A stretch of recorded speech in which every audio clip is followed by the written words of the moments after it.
We can talk about British advantages, we can talk about disadvantages, and of course, anybody who asked at the time who would have won the war, almost universally the answer would have been the British, because of course the British had a strong navy, they had a strong army, they had an entire monarchical realm, which they had the imperial military, which was capable of defending.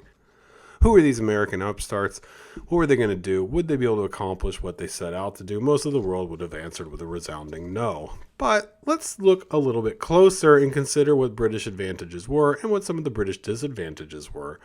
First of all, in terms of supplies, the British, of course, lay on the other side of the Atlantic Ocean, and they would have to ship over every single piece of material, every uniform, every soldier, every meal to feed those soldiers, unless they lived off the land, would have to come from the British on the other side of the Atlantic Ocean.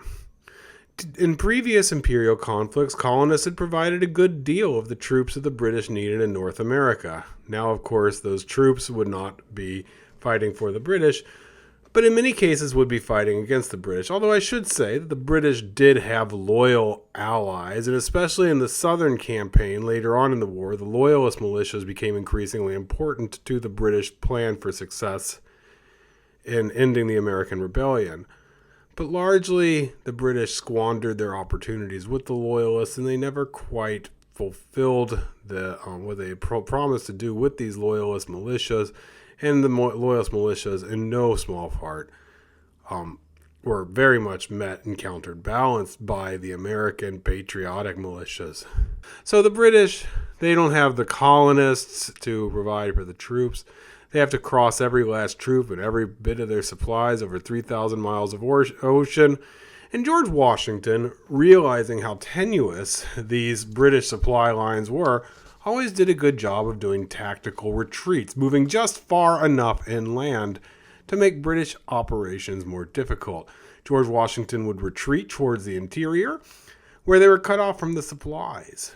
And when the British became cut off from supplies, they might live off the land, meaning they stole farm goods to feed this large, ravenous army. And then, of course, that had the potential to alienate any loyalist support in areas where the British Army was eating through the country. In addition to the supply line issue, the British also had the trouble of the scope of conquest. It was going to be very difficult to convince every American to lay down arms. And not only was the American population large, the American continent was immense. Typically, British, like all their European contemporaries, the typical strategy of a war at the time was to conquer a command center or a capital and then force the other side to surrender. Now, the British did try to do this with New York and Philadelphia, but in reality, the colonies did not have one principal seat of power, since the colonies had been entirely independent of one another and instead had shared a dependency on Britain, but did not share much in common. People from Virginia and New York would have felt they were very foreign to one another and probably would not have trusted one another very much, as stereotypes about Yankees versus Southerners had already evolved during the colonial period. Now, the British are going to try and capture New York, and one of the reasons that they come to New York first is that New York was an important command center. It was also a place with a lot of merchants whose trade depended upon a healthy relationship with the British, so they knew that they would get support in New York City. That's why they landed at Staten Island. But in reality, the colonies did not really have one seat of power, again, since the colonies had been largely independent from one another. So what the British tried to do instead is to cut off New England, hence the attempts to capture the country along the Hudson River. If the British were able to capture the countryside along the Hudson River, they would be able to cut off New York from New England, and they thought that the revolutionary impulse was largely coming from New England. This wasn't really the case, or at least this wasn't the case in 1776 and beyond. But nevertheless, the British were still convinced that there was a conspiracy amongst the Americans, and hotter heads were prevailing.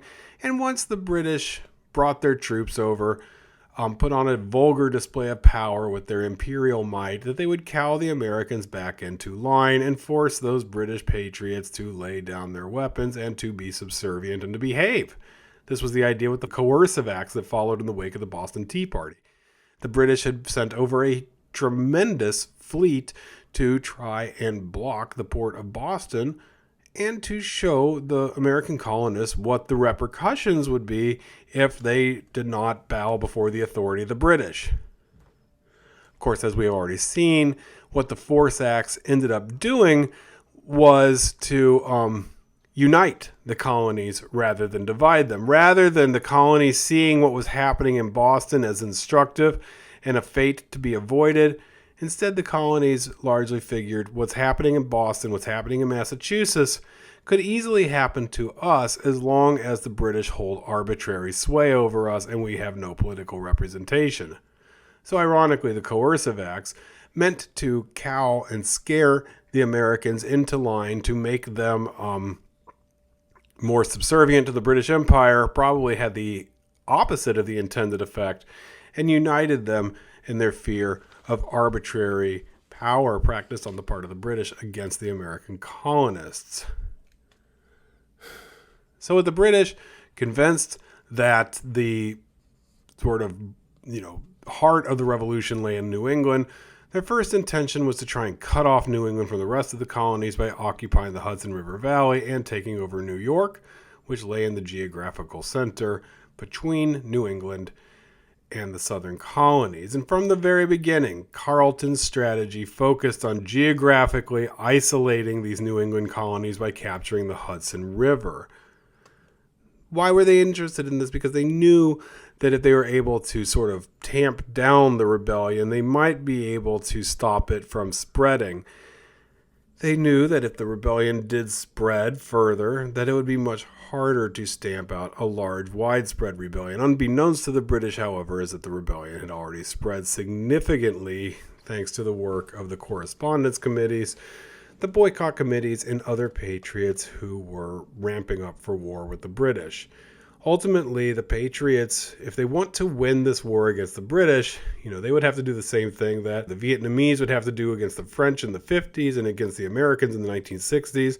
Basically, just fight until the invading army gets tired and goes home.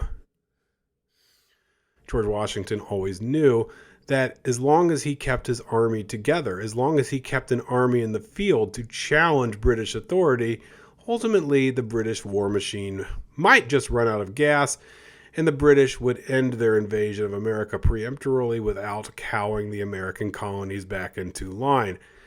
George Washington needed to keep his army together long enough to prevent its utter destruction by the British, and so long as the British were in the American colonies, they were contested by not only George Washington's army, but also volunteer militiamen across the countryside who were truly the ones tasked with defending the territory against the British. George Washington's army was always on the move. After a battle, they would have to again retreat lest the British, with their superior manpower, catch up to George Washington and destroy his army, leaving the Minutemen and other volunteers across the colonies with the job of defending their territory against the British. The British also had difficulty raising troops to go over to America and fight. Of course, the British had a large army, which was, the admiration of the world. But many soldiers did not like the idea of firing on other Britons, which of course the American colonists were. This conflict with the American colonies was being billed in England as a rebellion or a civil war at best. And the conflicts that had already occurred in New England were seen as sort of a police action. The idea of actually fighting a sustained war against the people who spoke the same language, had the same religion, had the same enemies, and might even be related, was not all that popular amongst British soldiers. And there was a growing war effort at home, especially in England, that is, especially once people began to realize the enormous cost of waging a war on America. And the British working class, this nascent working class, which was just beginning to form around the textile production facilities and capacity in Britain, the British working class was becoming especially sympathetic to American liberty. The problem of political liberty in a world where many forms of arbitrary authority still existed, right? These ideas of liberty are fairly new. The ideas of authority, of man over woman, of master over slave, of ward over dependent, Of course, these ideas were as old as time. The idea that every person had a right to forge their own destiny unimpeded by an arbitrary power placed over them, that was new. That was a fruit of the Enlightenment thinking that people should have a degree of liberty to contest authority, especially if that authority was arbitrary. And the American Revolution, of course, represents a population of colonials throwing off the colonial shackles placed on them by their imperial masters, right? But there were analogs at a more microcosmic level as well.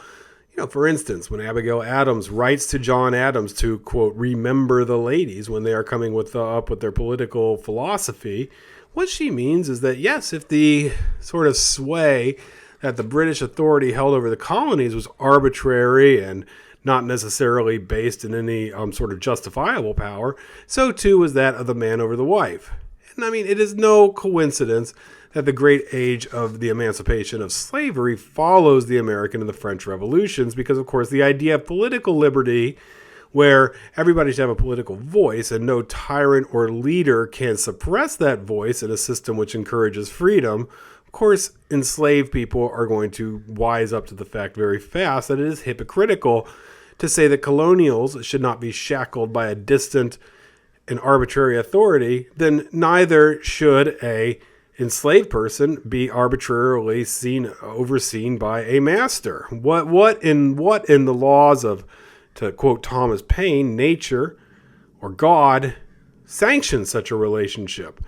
Only power sanctioned this relationship, and of course there is nothing just or rational about the strongest holding sway and brutalizing the weakest. So when Abigail Adams asks John Adams to, quote, remember the ladies, I mean, she is also referring to this dynamic whereby people who have been repressed with no other justification than brute power for millennia, since the beginning of recorded history, they're starting to question this received wisdom. They're starting to question tradition. And just as colonials wonder if they should be under the dominion of a faraway, distant authority who seems to be ruling arbitrarily, so too do women and even enslaved people, dependents, start to question the authority which oversees them. And it is no coincidence that these revolutions which bring republicanism kicking and screaming into the world, the American Revolution, the Haitian Revolution, the French Revolution, would find an analog, in the relationship between the slave and the master, which, of course, the Americans didn't make this. They made this connection themselves, often referring to themselves as slaves of the British Empire, that the British enslaved their colonies. Of course, enslaved people would be able to pick up this rhetoric and run with it afterward. So it is no coincidence that the great age of abolitionism in the Western world follows directly from that of the age of Republican revolutions.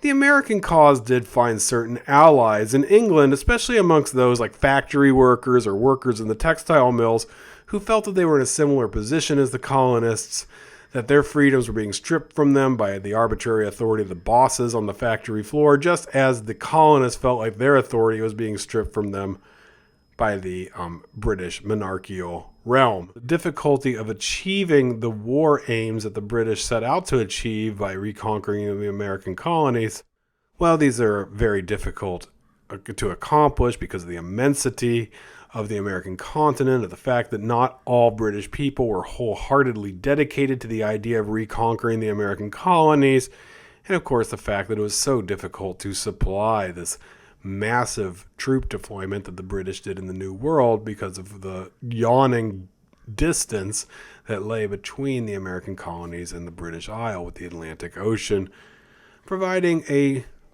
buffer zone of thousands of miles separating the British from the American colonies. And finally, one last reason.